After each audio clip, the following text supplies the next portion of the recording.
Good morning, gentlemen. Today is the day of Navratri, the last day, and I thought it's nice to have a small talk on something that is getting the attention of the world. What is that? Recently, there has been a statement made by Vladimir Putin, and in fact, he has been repeating it again and again that he will not hesitate to use the nuclear option. What happened to MAD? MAD, that is mutual assured destruction. Has Putin forgotten about it? This was the pillar on which the world was operating for the last 72 years after Russia had exploded its nuclear bomb. That meant that if you're going to destroy me, I'm going to destroy you. And this was called MAD, Mutual Assured Destruction. And this was supposed to be the bell, the Rubicon, which would stop a nuclear war. But yet, Putin has gone and made such statements after the Ukraine conflict, and especially after he has suffered some reverses. Now, that is the point to note. The Russians have served reverses in Ukraine, and what is the result? Putin is under pressure. And when you are under pressure, you'll do anything. And he's come out with statements that he would not hesitate to use nuclear weapons in case Russia is threatened. And this is a very important statement. And recently, I was going through a statement by one of the very important persons, which I'm going to flash on the screen for you. She is a very important leader who's done a lot of research, and she said that you should not doubt what Putin is saying. That is, what he says is true. Accept it. Even the Ukrainian President Zelensky has said that Putin is not bluffing.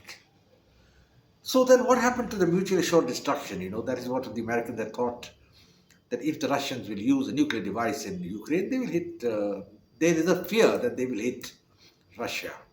But what happens if a man is desperate? Because we all know that the Russians have targeted 50 American cities with nuclear-tipped missiles. And in case the Americans retaliate on the Russian intervention in Ukraine with nuclear weapons, it's going to be disastrous. America will get destroyed in back Stone Age. So Biden and party have to be very careful. Now we are sitting on the threshold of a nuclear war. That's what it means. So what is the genesis of all this? Why did it happen? Why should Putin come out with such statements? And why should the world be on the brink of annihilation? I'm talking mostly of the Western world, because the Eastern world is not involved in it. China, India, nowhere in the picture. And the whole entire problem is that the Americans wish to enforce their hegemony over Europe, come what may, and they wanted to make Russia a third-rate power that didn't challenge America forever. That's all easier said than done. And that is the reason Joe Biden and party, including the previous British Prime Minister Boris Johnson, made the attempt to incorporate Ukraine as a frontline state against Russia, make it part of NATO, make it part of EU, so that Russia is threatened and Russia is not able to rise and is finished forever for the next 100 years. But would the Russians allow it? Putin allow it? No. So the war commenced. It was expected the Russians would win an easy victory. It didn't happen. The Russian army is not able to the task. Why? Because Americans bolstered the Ukrainians with innumerable and advanced weapons like the HIMAR rocket launchers and so much sophisticated weapons that the Ukrainians gave a very good fight. And now the stage is that the Ukrainians have started pushing back the Russians. The Russians taken about 20% of the Ukrainian territory, but now the Ukrainians already taken a few hundred square miles back. And Putin is threatened. The Russian army's morale is going down. There is agitation against Putin in Russia. Putin has ordered partial mobilization. 300,000 veterans are being called. and nobody wants to go back to the army, and there's people trying to flee Russia. So what's all happening? What's going on? It means Putin is under pressure, and that's the reason he has been making those statements that I will use nuclear weapons if required. Now, the weapon which they like to use is Iskander. It's a short-range missile which has a range about 300 kilometers, and these are positioned in Ukraine, against Ukraine, and they are the main threat. They carry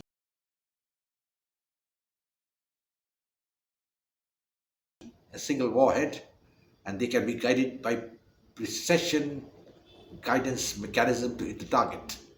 Now, if these machines come in, these missiles come in, they're going to be a game changer and Ukraine is going to be destroyed. Now the question arises, what happened to the mutual assured destruction, MAD? Would the Americans come in with nuclear weapons? That's what Biden has been saying, that Russia will have to pay a terrible price in case they use nuclear weapons. What is that terrible price? Sanctions? They got no meaning. Russia is going to survive it. So obviously he meant, and he held out a threat that America will retaliate with nuclear weapons. It's not going to happen, I'm pretty sure, because the day the Americans retaliate with limited nuclear weapons or give some nuclear devices to Ukraine to use against Russia, Russia is going to expand the conflict and it will be terrible for America. Biden will see that within a couple of hours, 50 American cities will be destroyed. Americans will also retaliate, yes, but then what was the use of all this? Why the American civilization should be destroyed for a small country like Ukraine, which doesn't matter in the world? If that is the thinking in America, they're not going to intervene. They will not. And they'll make bombastic statements. But at the same time, the Americans now do not know what to do. They have been feeding fuel into the fire in Ukraine, arming it, and thinking that it will be a conventional conflict. They thought that Russia will never use nuclear weapons.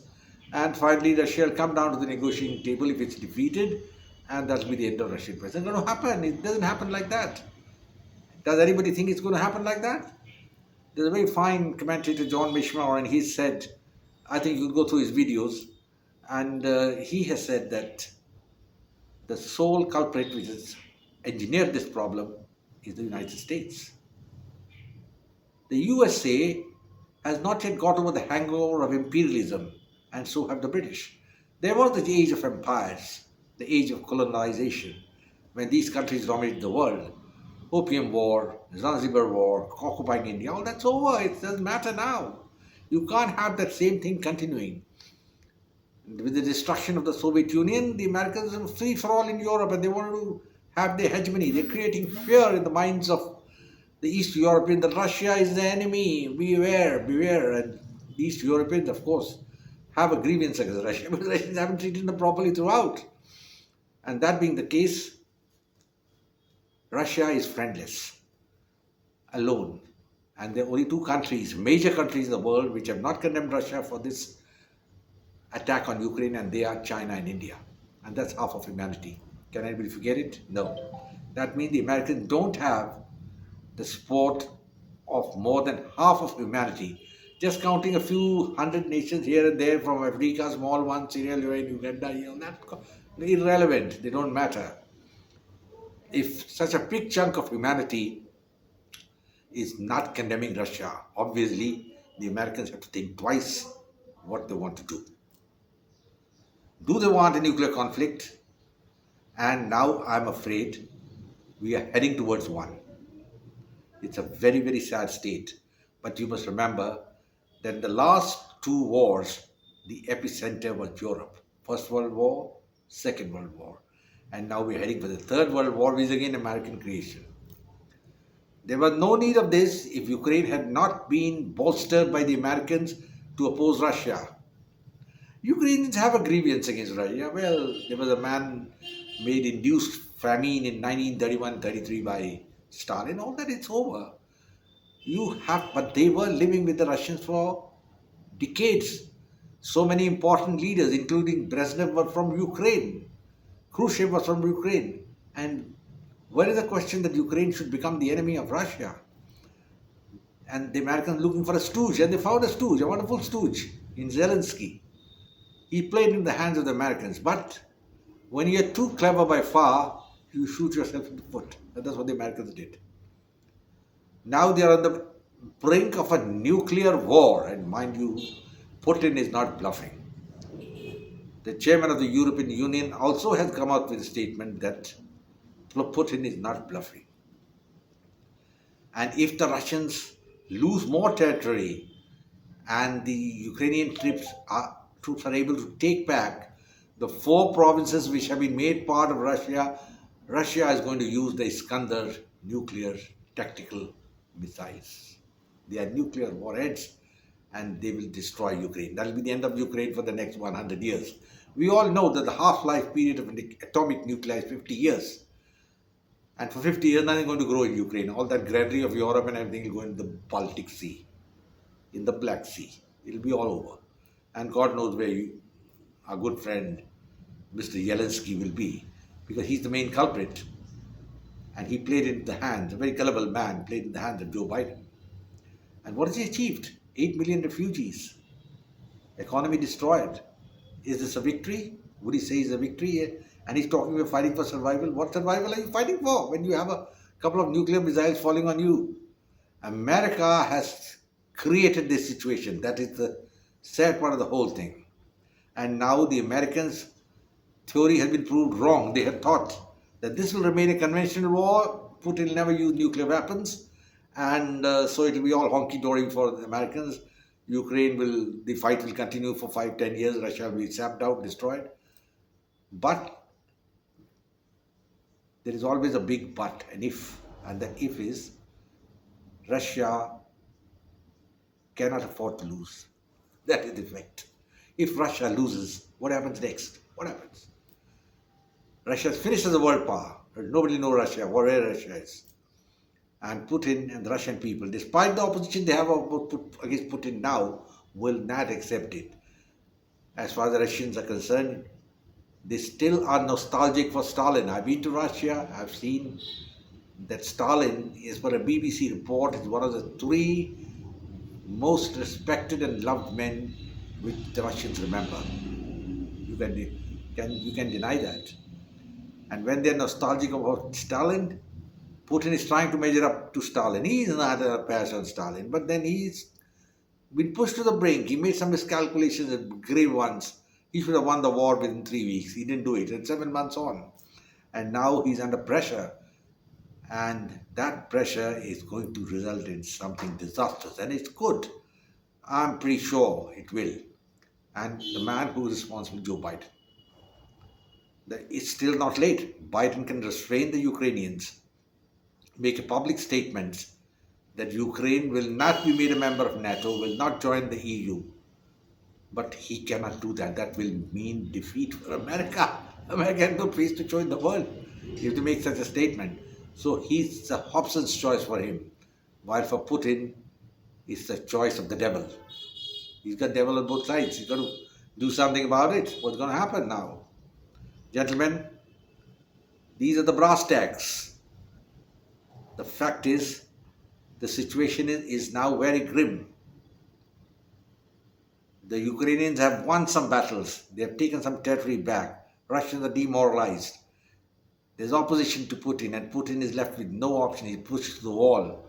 He could use the short-range nuclear tactical warheads in eastern Ukraine. And that will destroy Ukraine forever. And I don't think the Americans are going to intervene. I've already spelled out what will happen. The scenario is terrible. America has miscalculated very badly. MAD has got no relevance now. So what is the latest nuclear theory? What should we do? What can we do? We have to dismantle the old imperialistic order. Now this is a very important statement. And if you want peace further in the world, the first thing is to revamp the Security Council. The 2 powers which are irrelevant now, France and England, should be removed and replaced with Germany, Brazil, India and Japan. That means there's an expansion of the Security Council minus these 2 powers. They're irrelevant. They are only proxies for America. You don't want too many proxies sitting in the Security Council and just dancing at the tune of the Americans. That's not the purpose of the Security Council. Once you do that, and the Western world accepts that the days of imperialism, the days of empire is over. They don't exist now. And the changing fulcrum, the fulcrum is changing. It's changing towards the east.